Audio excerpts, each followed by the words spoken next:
Are you a thief? You see, when lazy people see you now living large or looking good, who is she? That was hard. Are you a thief? this Agbaje, Abi whatever, is just the hard guy. Like, he's the only person that will look you in the eyes and ask you such a hard question. But that's by the way. We know that at the beginning of this year, around February or so, if I'm wrong, please pardon me for that. I think that around that time that a video went viral. I think I'll play the video here if it's necessary, but I don't think so. A video went viral that actress Lizzy ANJORIN has stolen or stole a gold jewelry, at Idumota. Now, wow, I didn't know how to feel. I didn't know what to believe. And before that time, we only see paparazzi. We see her with her husband, even during her wedding. Everything is top notch and all that. And only for that kind of news to break. And we're like, is it possible? Is it fake life? Is she living for others? You understand? So many things went through our minds. People did a lot of analysis. People were like, yes, it's possible. Some were like, we're not possible. It's possible. It's not true. So, a whole lot of things happened. And the way the video was shown, we saw her trying to avoid the camera, like telling the guy to stop, covering it and all that. So some will, is it because we didn't know what to think actually. So on Monday, I think, yes, on Monday, I came to address the allegations about her stealing gold and making a fake money transfer at the popular Idumota market. So in a podcast with Timi Agbaje, so during the podcast, she narrated how she bought clothing accessories from a vendor in the market, right? And requested his account number for payment. She said she sent the vendor's details to her husband, who transferred the money, adding that the vendor confirmed the transaction was successful. The actress said that when she visited the same store again, do you understand? You cannot give somebody fake money and then come back to the store. I'm just trying to make us, look at it critically. She said when she visited that store again, that the vendor said the previous transaction she did was unsuccessful. Right? So Anjorin said she has the evidence to prove that she indeed sent the money. So and because she's a tailor, she's always going to that place. There's no way as a tailor, you have clients who will need you to do one or two things on their clothes. You keep going to a particular place where you get it, right? So, and that she collected the guy's account details and asked the guy, okay, let them, what will happen is that they will have to check, they will go back to the bank and be sure that he did not receive the money, you understand, and see what happened. So she also added that after 2 hours of that incident, that she came back to ask the guy if the guy has seen the money, because she went to confirm, and the guy gave her that's the new accessories that she came to buy that day.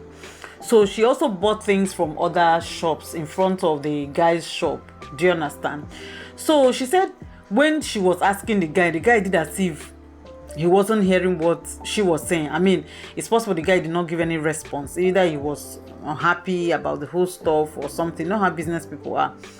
So, and the guy, he was not asking the guy exactly which one was it that I did, because this is somebody you've been buying from. So which particular transaction was it that you didn't receive? And the guy did not, acted as though he couldn't remember. He didn't remember the month. So and she, from her own words, she said that she's a very smart person. So what she did was to leave, because that everything she bought that day, she did transaction and everything was in her brain. So, and there's no way it will be 91,000 naira that she cannot pay, for crying out loud. This was at that point she told us that she grew up with her mother in an uncompleted building. That was actually very, very, for me, that was a high point of the story, because she said she lived with her mother. So the guy was like, "What? So what were you doing?" Timi Agbaje was like, "What? So what were you and your mother doing in an uncompleted?" He said, "Because there was no money to go and rent anywhere. So the only place they could stay in was an uncompleted building." My God. You see how God raises people in an uncompleted building, and for 18 years of her life, she didn't run away. She was proud. She was happy. She was proud of her mom. She stayed there, and they worked it all through. Then Timi Agbaje also asked her whether the mother was still alive, and she said no, the mother died, I think 13 years ago or thereabout. So she was just saying that she's from a humble beginning, and when she would have, be stealing or run away or look for one man to, she didn't do all that. She still stayed there with her mom, and they were doing what they were doing to put body and soul together, right? So she went as far as telling us that, listen, that the person that was there, anyway, she said people were after her. We know who she was talking about. But when she was asked about gistlover, it was today I discovered that gistlover will come and say, I have this story about you. Then when you pay, gistlover will pipe down. Then maybe when they, so it's more like where people are blackmailing you. And maybe in one or two, I wasn't there, but from what Timmy was asking, it was like she had said that she knows the person that is behind gistlover. But apparently she was just guessing. She doesn't know the person, right? From all that she said today. So, but she has been paying for gistlover not to spoil things for her, for gistlover not to, make her talk about her online and all that. But it has not just happened. Like even when she had her baby, gistlover posted the face of the baby, which wasn't also cool. You understand? She said she's very rich. Like she's not joking. She's not apologetic about it. And that the car she's even driving is worth 85 million. Okay, and that the setup was also a weak one.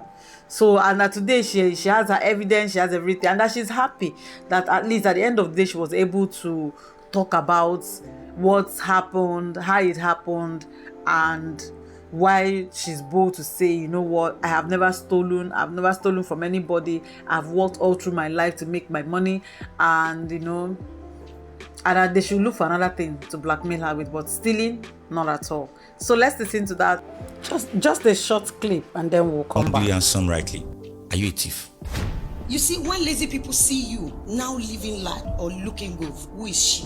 What's she doing? How did she make it? I have over 22, 23 businesses. I can go to Idumota and disguise to hawk pure water to eat instead of me to carry my status.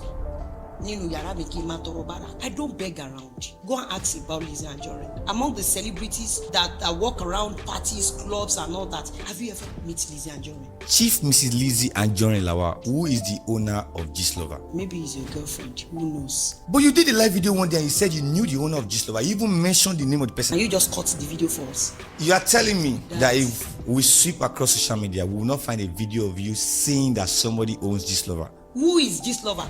No, now, if you are educated enough, how can you sit in front of your camera as a TV station presenter and claim, we saw it on blogs? What transpired? Because to be honest, I saw a lot of videos, and the first one I saw, I couldn't make sense of it. I could see you, I could see a lot of women gathered around, but I couldn't tell what was happening. I first thought it was a movie scene. Then later on, you thieved the goods. Did you steal goods at Idumota market?